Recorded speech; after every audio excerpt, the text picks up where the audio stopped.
And this is the last part for this chapter 14, just highlighting the most important part of that chapter.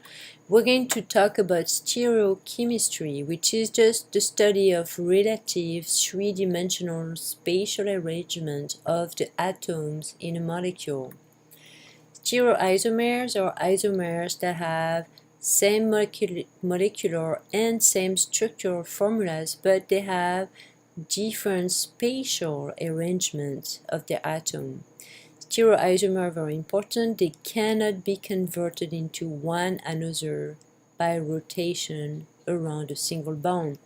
And that brings here the notion of chirality. So just giving you some example, mirror images of your hand cannot be superimposed on one each other.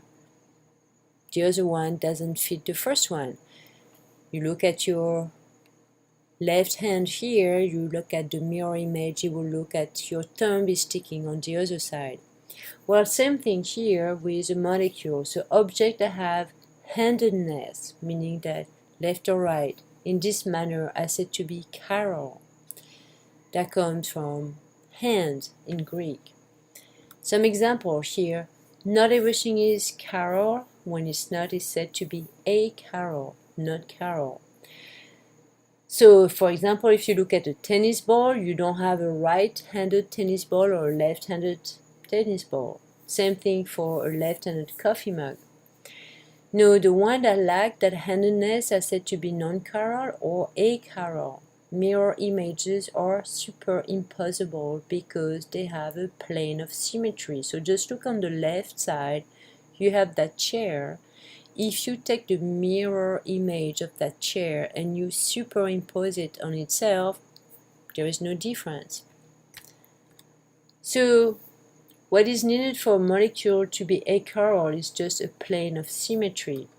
So when you look at here, well, some example we had there where you have a plane of symmetry because you have the same atoms attached to each other. When you have different atoms attached to each other, such as the one on the far right, there is no plane of symmetry because you could not reflect the other half and superimpose it on itself.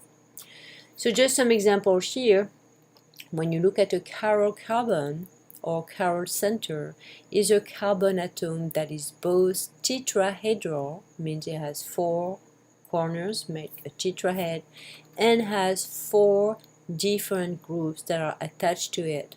When you look at here on the left side, butanol is chiral because on the top I have a CH3, then I have a hydrogen, then I have a hydroxyl, then I have CH2, CH3, where when you look at the mirror image, those will be different. One is on the left, one is on the right. If I take the picture on the right side of my mirror and I try to superimpose it on the left side, you see that they don't match.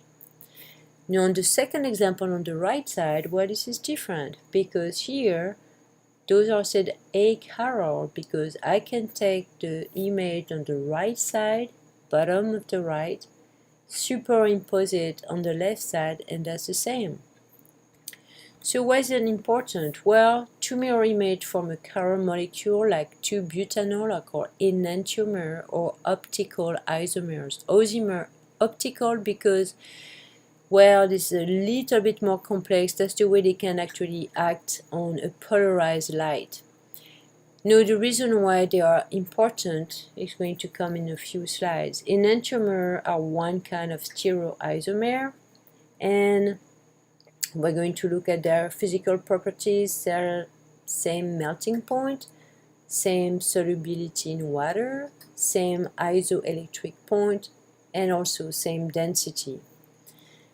Now, why is that important? Well, because they are going to reflect on the way they can actually act on a polarized light.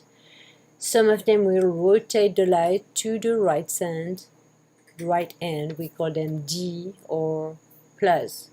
Other one will go on the left side and call L or minus enantiomer. So just remember, mnemotechnic way, left, L or minus.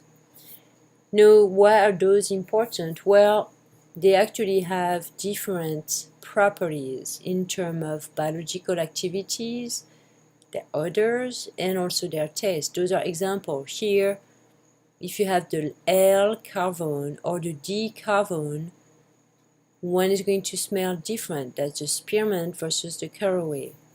But even more important for us is going to be here looking at enantiomers, the way they can act as drugs. Here, L-ethambutol is used to treat tuberculosis, but if you were to use the other enantiomer, such as a D-ethambutol, that can cause blindness. And finally, to just end up this chapter, this is a concept map. I think it's pretty good, looking at the organic functional group, table 12.1. Then you look at what is present, only carbon, hydrogen, or you have halogen. Looking at the bonds, a little bit on the right, oxygen, nitrogen, sulfur, single bonds, or a double bond such as CO, which is a carbonyl. So we're going to use those along those few chapters. I know this is the hardest part of that lecture and that semester and that course, but I think you can just look at those tables, review that concept map, practice the example, and do the quizzes, and I guess you'll be fine. Thank you.